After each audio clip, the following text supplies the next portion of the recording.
Do you think you would take up jiu-jitsu in your 40s if you had been introduced to something else in your 20s, like Muay Thai, boxing, etc.? I'm struggling with jiu-jitsu. I respect the hell out of it. I have an easier time with boxing and kickboxing. Just interesting. I'm just making a little note. Like, gotcha. I have an easier time with these things. Gotcha. Yeah. So that's what I'm going to focus on.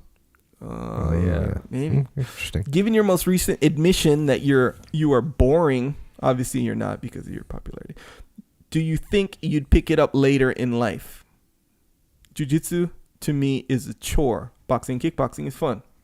I think because in my youth, I figured out how to move my body in that way. I'm 43, by the way. So, first of all, do I think I would go to jiu-jitsu or start jiu-jitsu or get into jiu-jitsu in my 40s if I had been? Yes, absolutely, 100%. Yeah. The power of jiu-jitsu is very real. It's a real thing. And once I recognized it, I wanted to have that power. The power to choke people, arm lock them, dominate, win with no mercy. Now, what's interesting about this is there's certain people like certain things, right? And he even says, like, I have an easier time with kickboxing and boxing because he's part of that's because he's done it for a long time since his 20s, so it's just easy for him. And it like jiu-jitsu seems like a chore for him because you know what else? He's getting beat up. You know, if he doesn't just getting into it now, he's getting beat up. He's getting choked. Yeah, that's a chore, man. It's hard. It's hard on the ego. Yeah. I thought of an interesting rule. If you don't like jiu-jitsu, if you don't think you like, what do you think of this rule? If you don't think you like jiu-jitsu, take it. And I was trying to think, take it for 6 months, take it for 3 months. And I said, take it until you legitimately submit someone that is comparable in some way to you. Yeah. You think that's a good rule? I think that's a good rule. Yeah, I think that's a good rule. Yeah. Because I'm not talking about you tap someone out that's weak and small or weaker than you and smaller than you, and then you're like, see, I can tap him out, I'm going to quit now. No, I'm talking about someone that's equivalent to you. Someone that has some comparable, like, physical attributes to you. Because I believe that once somebody gets the taste of the power, and also this also implies, or is factually, if you train enough that you submit someone, that means you got submitted 1,000, probably 500 times. Yeah. You think that's a good number? I bet you by the time you submit someone in jiu-jitsu, you've probably been submitted 500 times. Yeah, okay, 400 times, 300 times. Yeah. Yeah. If you go to a jiu-jitsu academy as a white belt, zero training. Yeah. You're going to get submitted 4 times, 5 times, 6 times a class. Mm-hmm. Right? Well, it just depends if there's other white belts that are first, second, third, fourth, fifth day, first month. So you could. No, yeah, you could. Depends I bet how you big. get submitted a lot of times. Oh yeah, you're not tapping guys out. It's 300 times. It's 200 times. Yeah. It's definitely more than 100. But I wouldn't say before you get tapped out 100 times in a week. Wait, did you say times before you tap out anybody? Yes. Yeah, that's going to depend. If you have other white belts in first day guys, let's say you've of course. If you've been training for 3 weeks, you can tap out somebody that hasn't been training ever. Yeah, that's how fast you can learn jiu-jitsu. Yeah. When the first moves that I learned, I probably knew like a month's worth of jiu-jitsu, but no one could hang with me because I knew like the basic stuff. Right. No one even knew what to do. Yeah. Yeah, consider a rear naked choke. All you have to do is you can learn the rear naked choke one day in the beginning of class, and all you have to figure out when you roll, if a guy doesn't have much experience, all you have to figure out is how to get on his back. That's all you got to do. It's really cool when you teach kids jiu-jitsu. Like you can say something like, you could give them the class on how to pass the guard. Yeah. Right? Mm-hmm. And they would start to do what you told them to do. Or you could say, okay, your goal is to get out of their legs and get around them. Yeah. And they'll figure out how to do it. Yeah. And it's pretty awesome. Yeah. And then what you do is you give them a couple little pointers. Yeah. Because their instincts will be a little bit off, but you give them a couple little pointers, a couple of things to work with, and then they'll develop those into some really cool stuff. Yeah, I don't know if I said this before, but that even is true, not as much, but is still true with adults. Yeah. It's because if you teach them the technique first and then you say, hey, those techniques I taught you, that's passing the guard. And it's way easier to like it's almost like getting a big piece of clay and being like, okay, make the head, make the body, make the arms. That's it. And then be like, okay, now you got the arms. That's cool. Now I'll make the fingers. Now I'll make the, and then start to go with the details there as far as the technical techniques with like passing the guard. But that's how I learned from Dean, where he would teach stuff, but I would just see him like getting past, and I know, okay, when he gets past you, that's like hard to get out of. So that's what I want to try to do. And when guys would get past, affirmative. So I thought that it really worked better that way, to teach that way if someone's starting from zero. Because it's hard to put into context when you don't know anything. You're like, I'm doing this cool like technique. Cool. It's cool doing the intro class at the muster. Because you have a lot of people that have never done jiu-jitsu before. And that's like how you're saying to teach is exactly how we teach. We teach like, hey, this is the concept. And then we teach a couple little moves of like what to do there. And then you watch people get after it. And they do get after it. It's pretty cool. Yeah. But yes, here, the reason for this, and this goes for anything, by the way. If you are successful, especially if they're kind of similar, like in this case where he's like, okay, martial arts, right? Jiu-jitsu, I'm going to start jiu-jitsu way late. Meanwhile, I have experience doing Muay Thai and boxing. So if he has experience, assuming he's been somewhat successful, not necessarily in competition, but not competition, just like he knows what he's doing. When he throws a punch, he can have a level of success of that punch landing, and it's going to be pretty often if he has 20 years experience, give or take, whatever. So he's experiencing little micro successes when he jumps in the boxing situation on Muay Thai. And jiu-jitsu is getting macro failures. Macro failures all day. It's a huge chore, and that's life. So if you're going in with nothing, you have no micro, successes, no nothing. You're just going in. I don't train anything. I go in. Sure, I'll take some hits. I'll take some failures because I'm learning this new thing. But if you have it compared to, look, I'm going to come into Victory MMA. I'm going to see the kickboxing situation going on. I'm going to see jiu-jitsu situation going on. My brain is automatically going to be like, okay, what's going to be the best experience for me right now? Micro victories. I'm going to go where the victories are. I'm going to go where the payoff is. Those payoffs where I can land punches. I can know what I'm doing. Dang. When I move my body, it does what I want it to do, and it yields success. Yeah, it's effective. Or I can go to jiu-jitsu, and where everyone else has success, everyone else is getting their payoff. Not me, by the way. Everyone else is. I'm getting tapped out, and that part in and of itself is like, especially if you're a guy. Is it a personality thing where some people, as soon as they get tapped in jiu-jitsu, they're like, oh my God, I need to learn this immediately. Like, when people get the jiu-jitsu bug. Yeah, sure. Yeah. Not everyone gets the jiu-jitsu bug, right? Not everyone.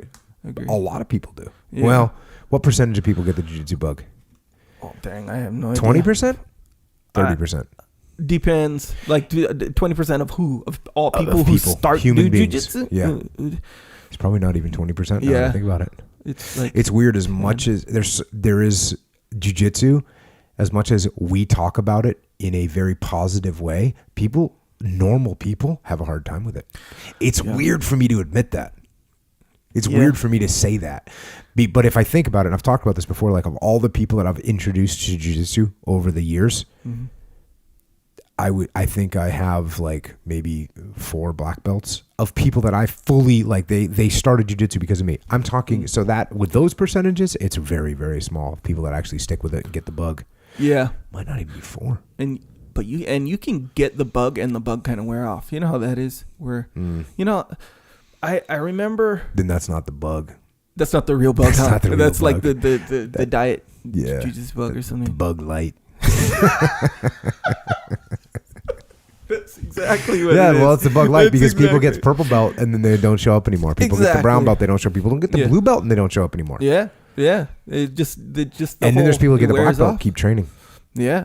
That's the bug. That's the real bug. Yeah, fully. I used to think like when you dream about it, you know how like you'll learn a move and you'll dream of it'll just kind of be in your thing. In your mind, it's conscious and subconscious. I thought that was kind of it, but in my experience, that goes away sometimes. It depends on what you're into. But I don't know. Yeah, but nonetheless, that's it. That's what I think. because that's pretty common. Like, you know how like sure, guys, they're for sure. in the, so was there like an actual advice? Yeah, like do you think you? Yeah, I would have. So my answers are yes, I would have done jiu-jitsu because I would have had the bug. And my advice is, if it's a chore, keep doing it until it's fun. Yeah, the thing is, it is fun to get beat. It's fun to get, like, it's fun. It's fun to have, like, my favorite people to train with are the people that give me the hardest runs. Yeah, I know. And my absolute most favorite people to train with are the people that actually can get me. I know, but it's, again, you have to have this, there's this third factor here where the kickboxing and boxing is right there. Yeah. I could be right there right now. Winning, you know, just doing it.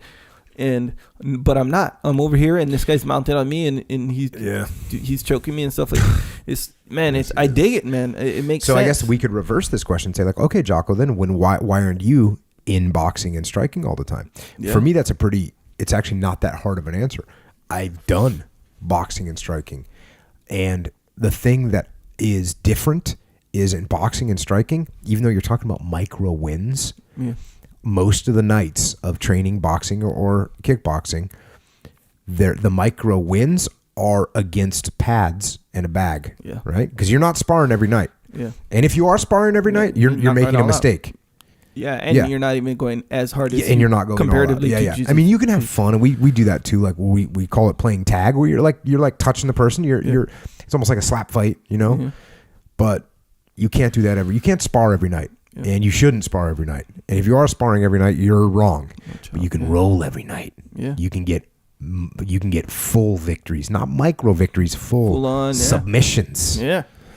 So and I agree. And I think that if you, then it really depends on who you are. But to me, that was the big time appeal, and still is the legitimate appeal of jiu-jitsu, where, you know how like people even now they'll be like, hey, but this martial arts is superior because this and that, but really jiu-jitsu is kind of being tested the best because it's going against full speed enemy, quote unquote enemy, who's trying to fight back. It's funny when people are like, how would you ever get someone's arm there? You know what I mean? Yeah. They're like, oh yeah, you get to get that arm lock, try that on me. It's like, oh okay, cool. Yeah. What was I just reading about? Didn't Gordon Ryan just beat somebody? He like called it. Yeah. He called it. Metamor 7. Yeah. He was like, I'm going to beat you with this. And he did it. Within this amount of time. That's by legit. the way. Yeah. And that's how Gordon it is, Ryan. Man. And that's against a high level guy. Well, Gordon Ryan's obviously one of the best guys right now. But that is kind of how jiu-jitsu is, you know, unless it's like some huge giant like football player just spazzing and running away the whole time. If someone's engaging you, that's kind of how it is, where you're like, oh, I can choke. If they don't know jiu-jitsu and you know jiu-jitsu. Yeah. If they don't know, yeah, for sure. If they're like, how are you going to get my arm there? Gordon Ryan did not do that to someone that didn't know jiu-jitsu. I know. Holy cow. And that's the funny, because those are the Hickson stories, you know, like Hickson would be like, I'm going to, all of you 14 black belts, I'm going to arm lock your left arm, all of you. And he'd do it. Yeah. All of them, black belts. Yeah. Damn, that's a You heard deal. Those stories, right? Yeah. I rolled with Hickson. I've talked about that before. Yeah. Hickson's really good at jiu-jitsu. Sure. Yeah. But I don't know though. So what do you do though? Like what's the advice? No. Back to the question. My advice is, like I said, that's why I think my new rule is train until you submit someone that is legitimately comparable to you. Yeah. And then if you don't like it still, then don't train. Like there was one guy on social media that like kept coming back to me like, no, I hate jiu-jitsu. Yeah. I hate it. And I was like, after a while, I'm like, okay, can you defend yourself against, a takedown? Can you get up from the bottom? Okay, then go find something else to do and quit complaining to me about it. Like everyone is not meant for jiu-jitsu. I get it. Yeah. It's fine. Yeah, but it's still... It is beneficial, though. It feels like it is for everyone. It's what it feels like. That's what it feels like. That's why I'm saying that's what it feels like to you and me. Yeah. And to the people that we hang out with. And that's why when I was saying, like, some people don't like jiu-jitsu, it's really weird for me to understand that. I have a hard time with their perspective. Yeah. You know what I mean? Yep. That's me. Mr. Understand their perspective. When you tell me, like, I don't really like jiu-jitsu, it's like, why? Why would you not like it? Straight up. Yeah. I'm glad you don't like it. Makes life easier for me. One person I don't have to worry about being able to choke me. Yeah, for sure. Okay. I would say this. Uh-oh. Try this. If you're in this situation, this is what I would do. try to forget about like when you're like, okay, I'm gonna go jiu-jitsu tonight. Forget about boxing as a concept. Forget about kickboxing. Forget about it. Like don't think about that. Like your whole thing right now is just jiu-jitsu, and or think of it as like just this complete learning experience, of course.